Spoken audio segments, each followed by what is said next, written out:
Over data scientists because the machine learning engineer might be the hottest job in the data world starting next year, according to Gartner. Welcome to another top 5 data, AI, and analytics post of the week, where we give you the rundown of this week's posts in the data analytics world. We filter for you what is hot and what is not in the world of data. And as always, remember that as you click on the link down below, you will find more references and a slide deck that has all the research links that you can download for free and share with your colleagues. Again, I want to thank all of you for continuing to comment and share and tag me throughout the week, because it's important. It helps the community learn from each other. So stay engaged, be data driven, and let's go through the top posts of this week.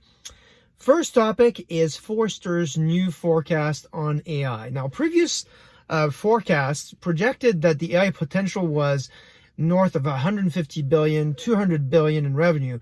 And it turns out that as Forrester took another look at it, they actually found that the opportunity is only $37 billion by 2025. So now, I want to know if you believe that, if you think it's too low, if you think it's too high. Let me know in comments. But before you go, make sure that you read the Forrester research, because one of the reasons why Forrester believes it is going to be that number, it's because they found that AI-infused applications will be enabled to sustain a premium product status. And they found that currently only 10% of vendors are offering AI-infused applications at a differentiated price. So take a look at the research and see what you believe the opportunity is. Now, maybe it is more than just the software. Maybe it is due to the way we organize our teams around this data opportunity. And certainly that is a claim that Gartner has made this week by predicting that 50% of IT leaders will struggle to move AI projects past proof of concept into production. And this is despite what I talked about in the opening, despite the fact that the machine learning engineer role will 5x in the next 3 years and will become the fastest growing role in the AI space.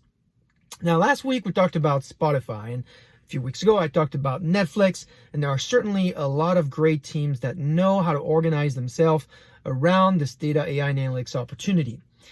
In fact, Moses and Will Robbins from Monte Carlo company wrote a beautiful piece on data teams this past week that you should read if you identify as a data leader. They found 6 personas.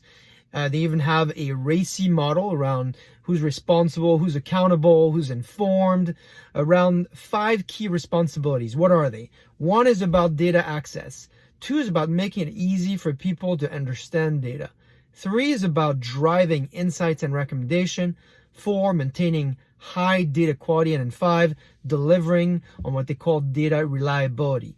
Take a look at this piece. It will help you a ton as you prepare for 2021. Gartner has a similar model, but it's fewer personas. So I prefer this article. I prefer to point you to that. And I think it'll help you more as you think about 2021.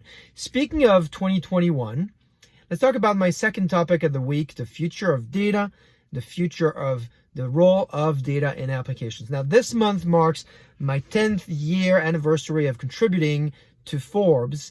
And I decided this month to talk about a few trends I've been monitoring for a while. This first one is the trend around augmented everywhere. And certainly great analysts like Rita Salam will find that I refer to them here because they've really started us on this trend. And then the second one is this concept of composite and intelligent applications. Now, I got a lot of comments from all of you. In fact, this post has now become, in less than 24 hours, a top 10 of all the posts I've written for over the last 10 years. So it tells you people are clearly interested. We don't have time to go through all the details in the post, but I want to ask you 2 questions to get you in the mindset before you start reading the piece. One is, what if the answer to your needs are in fact better answered by the consumption of hundreds of services that are assembled on the fly by artificial intelligence, and may be even better than these monolithic applications we built for ourselves and we've grown accustomed to, our CRM or marketing applications that really are packaged and boxed in certain use cases and are starting to fail with the potential of driving AI into the decision-making process through applications. What if with the low-code and no-code trend that's predicted to be the most disruptive technology of 21, what if we're starting to actually witness the beginning of the disaggregation of our packaged application? I think this is an important trend because if you're building modern applications on a modern stack, you got to think about how you're going to serve your end users. And so take a look at it. There's a lot of data in it that should help you think through how you should orchestrate your applications and how they're being powered by AI inside your enterprise. Now, all of this would mean nothing if we didn't know the true value of the data these applications are hosting. And for that, we have Seeking Alpha to thank, because they wrote this week a great in-depth piece on the value of data. What is the value of your data? And now, like I said, the piece is very deep, and so I'm going to give you the bottom line. They have 3 methods for identifying the value of data. One is market-based, second one is cost-based, and the third one is cash flow-based. And so they take great examples of what Facebook does with data and what Instagram did with data. Now, I'm not a financial advisor, so if you want to know more, you'll have to read their piece. And in fact, if you're wondering right now how much your data is worth, well, the answer is anywhere between $20 to $247. So take a look at the piece, and hopefully it'll help you think about the value of your data, but also if you're trying to monetize data yourself, how should you think about the various models? Now, this update would not be complete if I didn't call out some exceptional people in the community that this week have been really active and shared some awesome content for us to learn. One is Michael from Viant.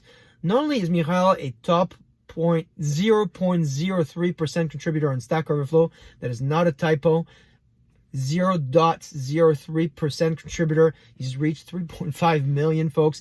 He answers all the questions you have on analytics. I really encourage you to follow him. He has also built some great tooling to make your experience in BigQuery a lot easier. So take a look at his profile, connect with him. I'm going to tag him on this post, and hopefully you can connect with him directly. I also want to highlight the work of Michael Hamamoto-Tribble, who is one of the best evangelists for open data and open data sets this week.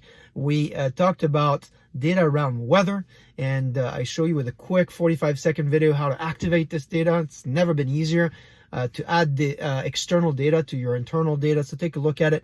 And then finally, I want to highlight Trey and Levante and Kier, who wrote an incredible blog to remind us of the value of speed when it comes to data. So they're talking about speed with very specific use cases that I hope will help you. Now, as I say every week, these resources are available and all the details in the links down below here. It also has a slide deck for you to download for free and share with your friends and share these great insights. Continue to stay engaged, stay data-driven, have a great week, and I will see you next week.